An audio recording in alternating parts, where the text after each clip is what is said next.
Hi friends, అందరికీ నమస్కారం. Friends, ఈ వీడియోలో తెలంగాణ ప్రభుత్వం ఆగస్టు 15 సందర్భంగా కొత్త పెన్షన్ మంజూరు చేశారు. ఒంటరి మహిళలు ఉన్నవారు, వితంతువులకి, వృద్ధులకి ఈ పెన్షన్లు ఇవ్వాలని మంజూరు చేశారు. ఇలాంటి వీడియోలు మీరు మిస్ కాకుండా చూడాలనుకుంటే కింద బెల్ సింబల్ని క్లిక్ చేయండి.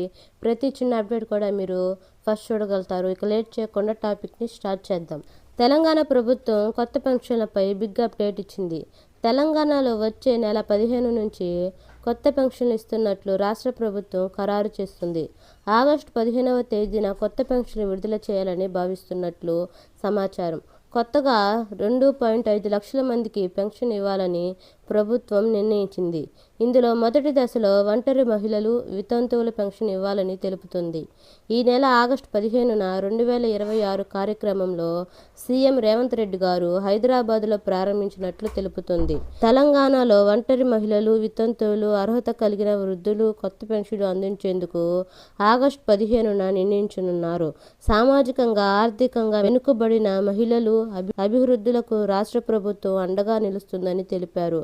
అలాగే ప్రస్తుతం పెన్షన్లు పొందుతున్న లబ్ధిదారులు ఎవరైనా మరణించి ఉన్నట్లయితే వాళ్ళ పేరులోనూ వెంటనే జాబితా నుంచి తొలగించాలని మంత్రి గారు ఆదేశాలు జారీ చేశారు. అర్హత కలిగిన ఖాతాలో పెన్షన్లు నగదు జమ చేయాలని భావిస్తున్నారు.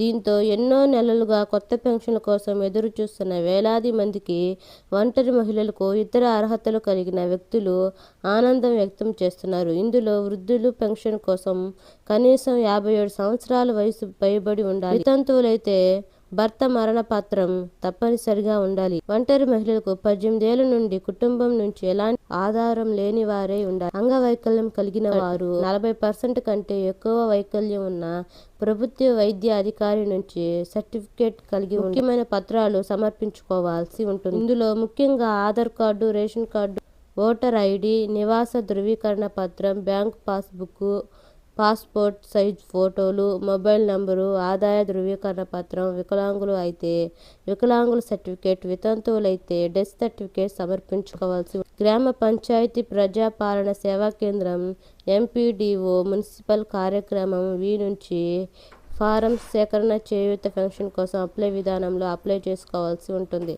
ఓకే ఫ్రెండ్స్, ఇలాంటి అప్డేట్స్ మీరు మిస్ కాకుండా చూడాలనుకుంటే మన ఛానల్ సబ్స్క్రైబ్ చేసుకోండి. Thank you.